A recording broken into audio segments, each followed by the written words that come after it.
তো আমরা চাই আপনাদের যে বলা প্রকাশ যে মিডিয়ার মাধ্যমেও সকলকে আমরা আমন্ত্রণ করছি আমাদের কুয়াকাটা এখানে পরিদর্শন করার জন্য। কুয়াকাটার যে স্থানগুলো রয়েছে, বিচ রয়েছে, সমুদ্র রয়েছে, এগুলো যেন সকলে পরিদর্শন করে। পাশাপাশি যে আমাদের বৌদ্ধ বিহারগুলো রয়েছে, রাখাইনপল্লী রয়েছে এবং শিল্প কারখানার যে রাখাইনদের তাঁত শিল্প রয়েছে, সেগুলো যেন সকলে দর্শন করে দেখে এই কামনা করছি। সকলের আবারও নিরোগ দীর্ঘায়ু কামনায় দান করছি। সবাই ভালো থাকবেন, ধন্যবাদ।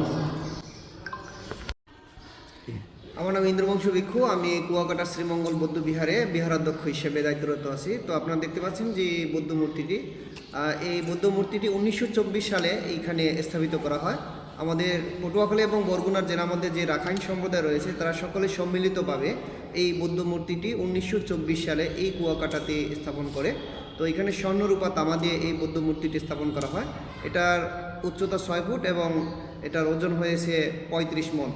তো এই বৌদ্ধ বিহারটি 1784 থেকে এখানে স্থাপিত। তো 1784 সনে আমাদের এই বর্তমান বাংলাদেশের ভূখণ্ডে মিয়ানমার থেকে আসা এই লোকজন এখানে বসবাস শুরু করে।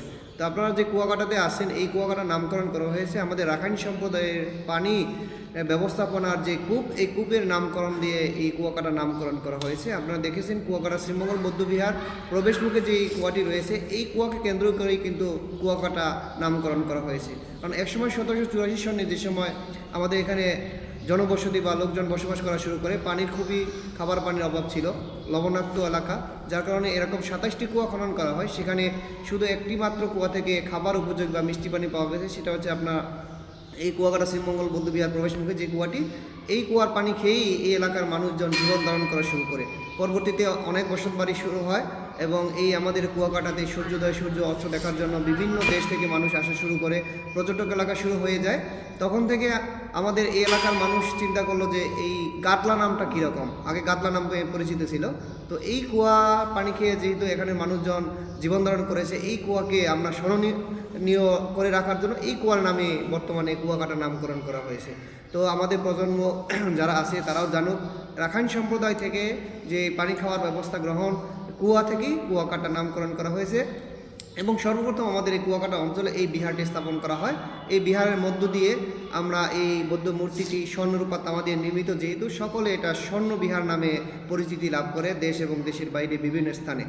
তো আমরা চাই আপনাদের যে বলা প্রকাশ যে মিডিয়ার মাধ্যমেও সকলকে আমরা আমন্ত্রণ করছি আমাদের কুয়াকাটা এখানে পরিদর্শন করার জন্য। কুয়াকাটার যে স্থানগুলো রয়েছে, বিচ রয়েছে, সমুদ্র রয়েছে, এগুলো যেন সকলে পরিদর্শন করে। পাশাপাশি যে আমাদের বৌদ্ধ বিহারগুলো রয়েছে, রাখাইনপল্লী রয়েছে এবং শিল্প কারখানার যে রাখাইনদের তাঁত শিল্প রয়েছে, সেগুলো যেন সকলে দর্শন করে দেখে এই কামনা করছি। সকলের আবারও নিরোগ দীর্ঘায়ু কামনায় দান করছি। সবাই ভালো থাকবে, ধন্যবাদ।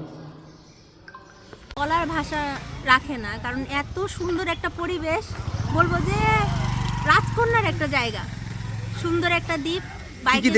কি দেখলেন আপনি আপনার এইখানে পছন্দনীয়? সবচেয়ে এই যে ঝাউবনটা যে সবচেয়ে পছন্দের জায়গা, এই সেন্ট মার্টিনে কি বলে যে কুয়াকাটায় আমি এই যে ওই ঝাউবনটাতেই সবচেয়ে বেশি সুন্দর জায়গাটা আমি উপভোগ করেছি। তো এখন ওইখান থেকে কোথায় আসছেন?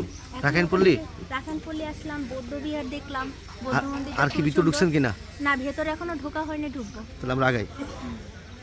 যাও তোমরা আগাও।